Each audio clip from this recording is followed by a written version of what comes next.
बच्चों ये सवाल आप देख रहे हैं साउंड वेव, थोड़ा सा थर्मोडायनामिक्स और एक कॉम्बिनेशन का एक अच्छा सवाल। कह सकते हैं कि इस सवाल में कुछ तो बात है। देखिए सवाल क्या है। आपके पास मिक्सचर ऑफ दो गैस है, दोनों गैसेस के बारे में आपको बता रखा है। एक गैस हीलियम है और एक गैस H2 है। देख सकते हैं आप, एक गैस मोनोएटॉमिक है और एक गैस डायटोमिक है। एक के नंबर ऑफ मोल्स आपको पता है 2 मोल्स, लेकिन एक के नंबर ऑफ मोल्स आपको नहीं पता और उसके नंबर ऑफ मोल्स n है।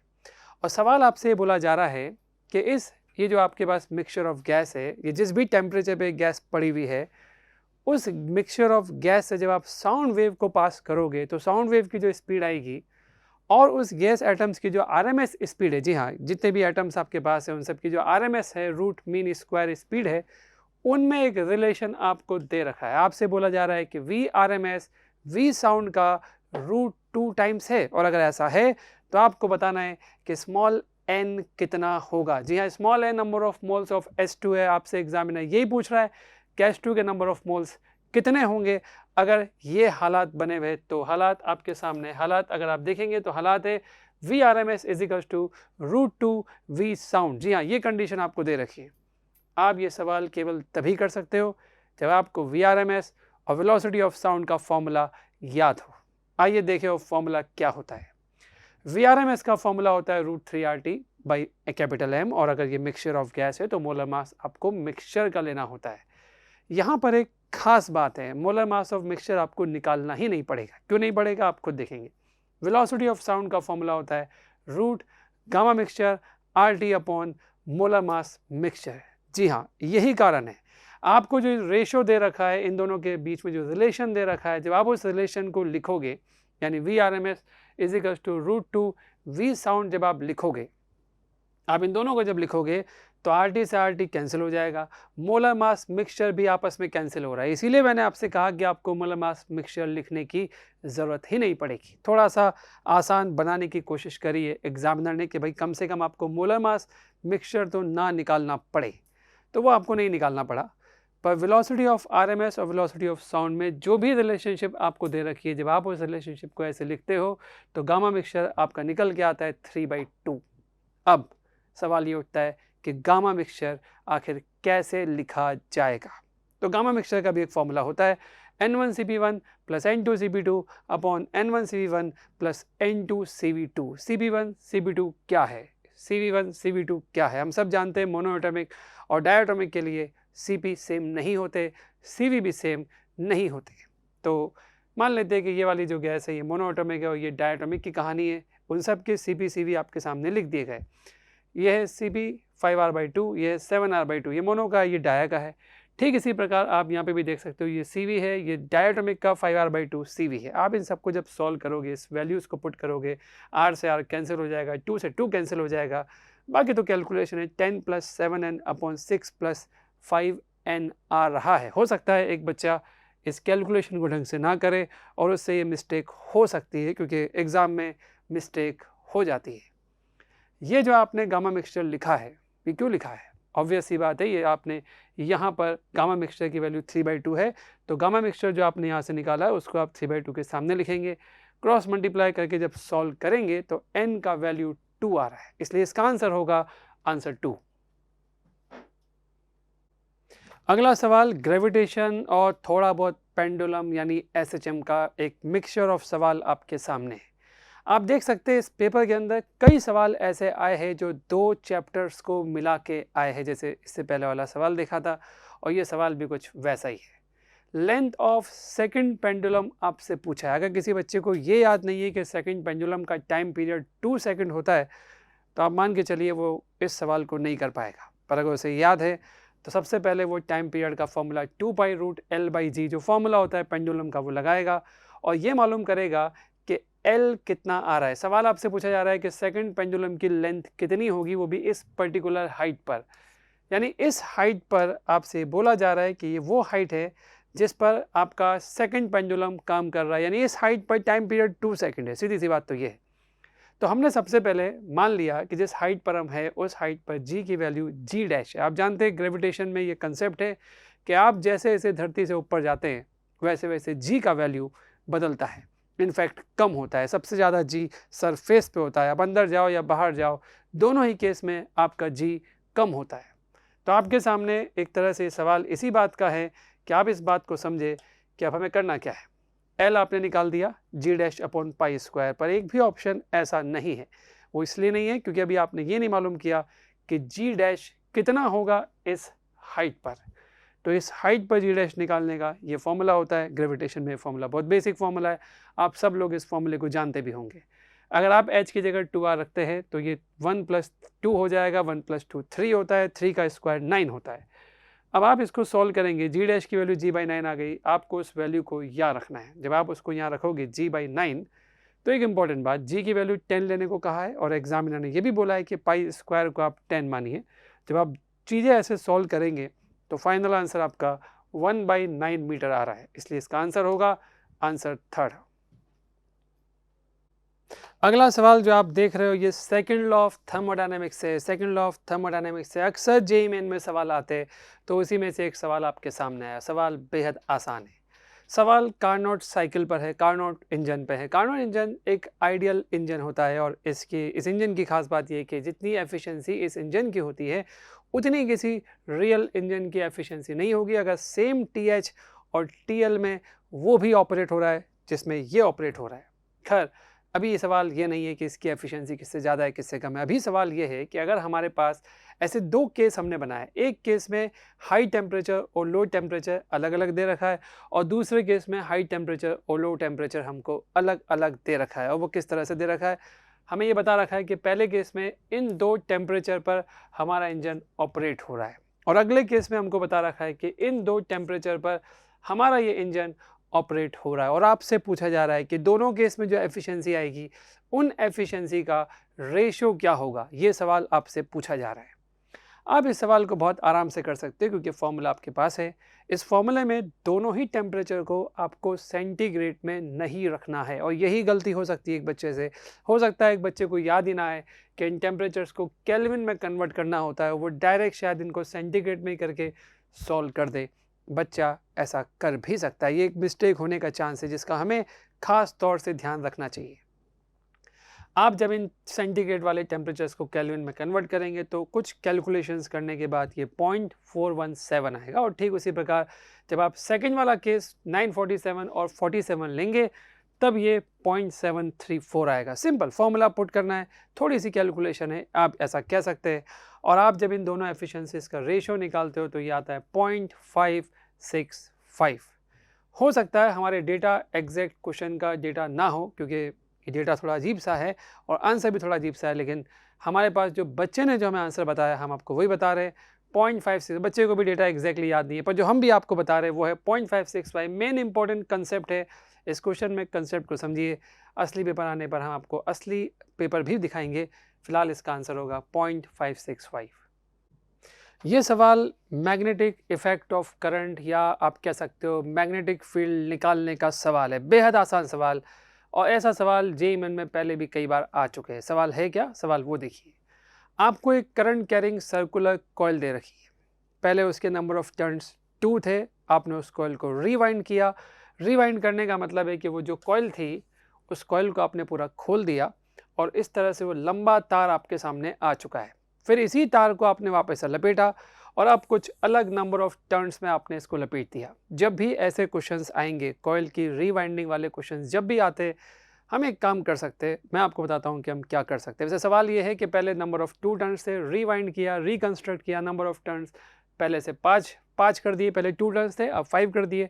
करंट उतना ही फ्लो कर रहा है और आपसे पूछा जा रहा है कि अगर नंबर ऑफ टर्न 2 से 5 हो गए तो magnetic field at the centre पे क्या असर पड़ेगा, B1/B2 क्या होगा, पहले जितना B आ रहा था अब जितना B आ रहा है, उन दोनों B का रेशियो क्या होगा। हमें इसके ऑप्शंस, एग्जैक्ट ऑप्शन जो एग्जाम में आए थे उनके बारे में फ़िलहाल एग्जैक्ट आइडिया नहीं है, लेकिन हमें ये पता है कि क्वेश्चन यही आया था।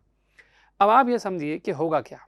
एक बच्चा जब इस सवाल को करेगा तो हो सकता है वो ये सोचे कि नंबर ऑफ टर्न 2 से 5 कर दिए तो B1/B2 सिंपल 2/5 हो जाएगा क्योंकि मैग्नेटिक फील्ड का फॉर्मूला नंबर ऑफ टर्न्स पे डिपेंड करता है।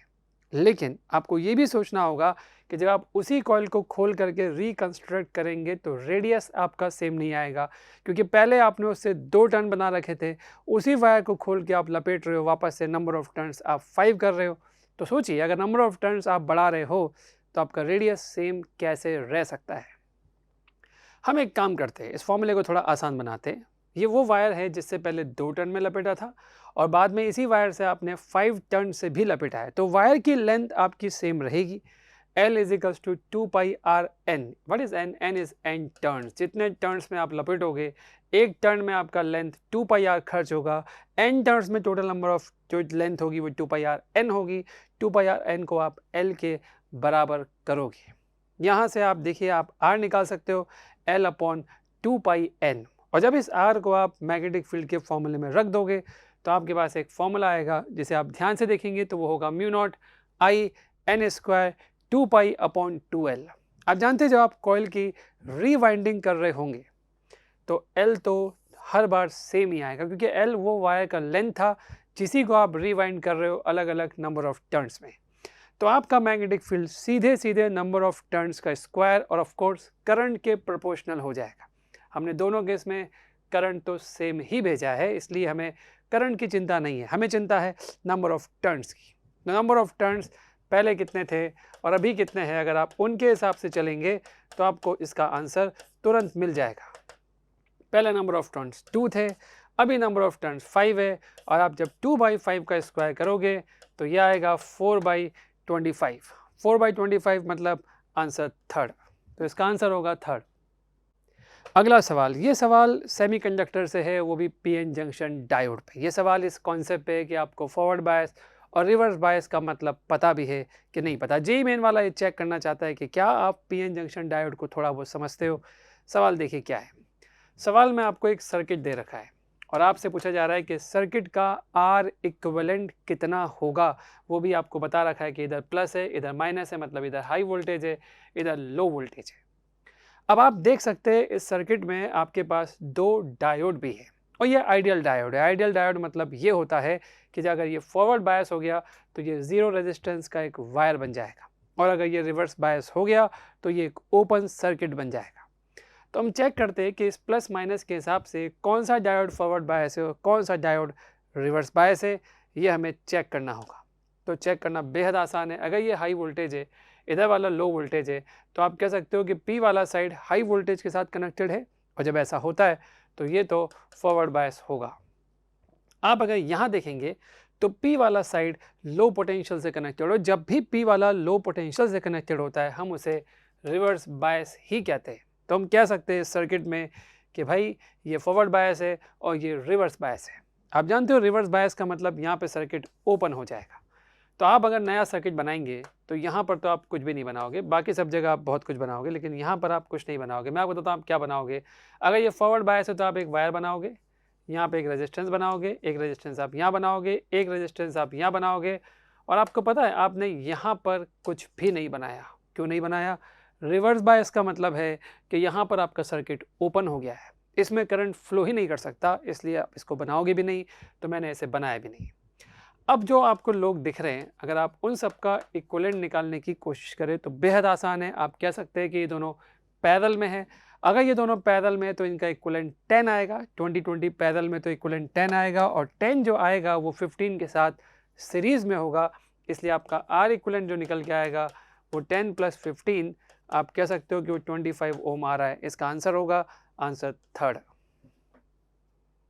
अगला सवाल ग्रेविटेशन से, और सवाल क्या कह रहा है? सवाल आपसे कह रहा है कि एक इंसान अभी अर्थ सरफेस पर है और वो एक पर्टिकुलर हाइट पे जा रहा है, अबव अर्थ सरफेस 5r/4 की हाइट पर वो ऊपर की तरफ जा रहा है। तो वहाँ नहीं जा रहा है, सिर्फ 5r/4 अबव जा रहा है। और अगर वो इतना ऊपर जा रहा है तो आपसे पूछा जा रहा है कि उसके वेट में कितना परसेंटेज चेंज या परसेंटेज डिक्रीज आ जाएगा। डिक्रीज हम जानते हैं, लेकिन एग्जामिनर ने सिर्फ परसेंटेज चेंज पूछा है, तो परसेंटेज चेंज है यहाँ पे। जो परसेंटेज चेंज यहाँ पे पूछा है हमें वो मालूम करना है। तो कैसे मालूम करेंगे, आइए देखते हैं। सबसे पहली चीज़ तो ये कि वेट होता क्या है। अगर आप हवा में किसी जगह वेट पूछ रहे हो तो वेट को हम m × g कहेंगे। अगर आप धरती की सरफेस पर हो तो आपका वेट होगा mg। पर अगर आप आसमान में कहीं ऊंचाई पर हो तो आपका वेट होगा mg dash. What is g dash? जिस हाइट पर आप चले गए हो उस हाइट पर जो भी g होगा उस g के कॉरस्पॉन्डिंग आपका वेट आएगा mg डैश। अब हमसे यही तो पूछा है कि उस हाइट पर जाने पर हमारा वेट में कितना चेंज आ रहा है। तो एक काम करते, हम थोड़ा समझते हैं इस चीज़ को कैसे करेंगे। सबसे पहले तो हम जिस हाइट पर जाएंगे वहाँ पे कुछ अलग जी होगा, तो हमने वेट लिखा mg डैश। परसेंटेज चेंज हमने निकालने के लिए शुरुआत में वेट mg था, आज mg डैश है, शुरुआत में mg था, तो परसेंटेज हमने कैसे निकाला? हम असल में परसेंटेज डिक्रीज निकालने की कोशिश करें, क्योंकि हमको पता है कि ऊपर जाने पर जी कम होता है। तो mg minus mg dash upon mg solve करते करते 1 minus g dash upon g into 100 हमारा आंसर आ रहा है। पर भाई आंसर निकालने के लिए बच्चों आपको g डैश की वैल्यू पहले निकालनी पड़ेगी। तो g डैश की वैल्यू कहाँ से आएगी? ग्रेविटेशन में एक कंसेप्ट होता है कि g डैश का फॉर्मूला होता है g upon 1 plus H upon R का होल स्क्वायर। यहाँ पर आप h की वैल्यू 5r अपॉन 4 रखेंगे जो आपको दे रखा है। आप जब उसे रखते हो, सॉल्व करते हो, तो g डैश निकल के आता है 16 अपॉन 81g। इस वैल्यू को आप यहाँ रखिए, रखने के बाद सॉल्व करने के बाद जो आंसर आ रहा है वो आ रहा है 80.25%। तो आप कह सकते हो कि percentage decrease, percentage change in weight आ रहा है 80.25%। अब आप एडिटिंग कर देना, मैं तो अड़ गया।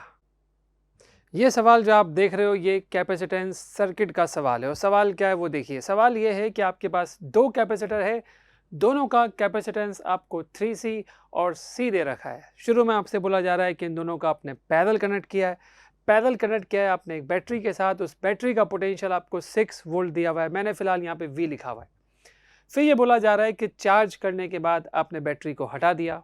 आप जब इस बैटरी को हटा देते हो तो सर्किट ये बचता है, और फिर बोला जा रहा है कि बैटरी को हटाने के बाद आप इस कैपेसिटर के अंदर जिसका कैपेसिटेंस C है उसमें एक डाइलेक्ट्रिक भर रहे हो, उस डाइलेक्ट्रिक कांस्टेंट की वैल्यू 6 है, और इस तरीके से आप कह सकते हो कि आपने इसका कैपेसिटेंस चेंज कर दिया और इसका नया कैपेसिटेंस है 6C। अब सवाल क्या पूछा जा रहा है? सवाल आपसे पूछा जा रहा है कि बताइए अब जब आपने ऐसा कर दिया है तो इन दोनों का जो नया पोटेंशियल होगा, कॉमन पोटेंशियल, आप बोल सकते हैं कि सर पोटेंशियल तो वही रहेगा जिस पे आपने उसको चार्ज किया था, पर ऐसा होता नहीं है। आप जब बैटरी डिस्कनेक्ट कर देते हो, जब आप किसी कैपेसिटर से बैटरी हटा देते हो, आप उस सिस्टम को जब आइसोलेटेड बना देते हो तो उसका पोटेंशियल कांस्टेंट नहीं रहता है, उसका चार्ज कांस्टेंट रहता है। आप ये कह सकते हो कि जितना चार्ज इसके पास है, जितना चार्ज इसके पास है, आपने डाइलेक्ट्रिक भरा होगा, चार्ज का एक्सचेंज हुआ होगा, और फाइनली इन दोनों का पोटेंशियल एकदम से सेम हो गया होगा। मैं आपको क्लियर करता हूँ क्या हुआ होगा। जब आपने बैटरी हटाई होगी तब इन दोनों के पास कुछ चार्ज आ चुका है और दोनों का पोटेंशियल भी सेम है। अचानक आपने इसमें डाइलेक्ट्रिक भरा, डाइलेक्ट्रिक भरने से अचानक इसका C 6 टाइम हो गया, जबकि इसका चार्ज वही था जो आपने वहाँ से चार्ज किया था। अब अचानक अगर C 6 टाइम्स हो गया है तो इसका पोटेंशियल अचानक इससे बदल गया होगा, क्योंकि इसके C को आपने 6 टाइम्स कर दिया है। जब दो कैपेसिटर अलग अलग पोटेंशियल के इस तरह से जुड़े हुए होते तो उनके बीच में शेयरिंग ऑफ चार्जेस होता है, ये हम सब जानते हैं। और शेयरिंग ऑफ चार्जेस का जो फॉर्मूला है वो है Q1 plus Q2, common potential का formula Q1 plus Q2 upon C1 plus C2, वही फॉर्मूला लगाया गया। और आपके सामने जो आंसर आ रहा है उसको देखिए कैसे ला रहे हैं हम। आप जानते हैं कि इन दोनों का जो टोटल चार्ज शुरू में था वो इतना था, तो मैंने उन दोनों चार्जेस को लिखा। इन दोनों के C मैंने लिखे, नया C इसका 6C है जबकि पुराना C था, तो मैंने 6C लिखा। सॉल्व करने के बाद ये आया है 9/4 V EMF of that battery था जिसकी वैल्यू 6 वोल्ट थी। मैंने जब 6 लिखा तो ये सॉल्व करने पे आ रहा है 2.66 वोल्ट। 2.66 वोल्ट जो हमारा आंसर है हम उसको लिखेंगे 2.66, तो इसका आंसर होगा 2.66। ये सवाल है एटॉमिक स्ट्रक्चर का, इलेक्ट्रॉन के ट्रांजिशन का। इलेक्ट्रॉन के ट्रांजिशन में आपसे ये बोला जा रहा है कि जब इलेक्ट्रॉन, हाइड्रोजन एटम का जब इलेक्ट्रॉन थर्ड एक्साइटेड स्टेट से, जी हाँ, थर्ड एक्साइटेड स्टेट से जब वो सेकंड एक्साइटेड स्टेट में ट्रांजिशन करता है तो जो फोटोन वो एमिट करता है उसकी एनर्जी मान लेते E1 है। और एक और केस आपको दे रखा है कि इस हाइड्रोजन एटम का इलेक्ट्रॉन जो मैक्सिमम पॉसिबल एनर्जी का फोटोन वो एमिट कर सकता है, याद रखिए मैक्सिमम पॉसिबल एनर्जी का फोटोन केवल तभी एमिट होता है जब इनफाइनाइट से 1 में ट्रांजिशन होता हो। इससे ज़्यादा एनर्जी का फोटोन आप किसी भी हालत में एमिट नहीं कर पाओगे। बाकी सारे ट्रांजिशन में एनर्जी इनफाइनाइट से 1 के कंपैरिजन में कम ही आएगी।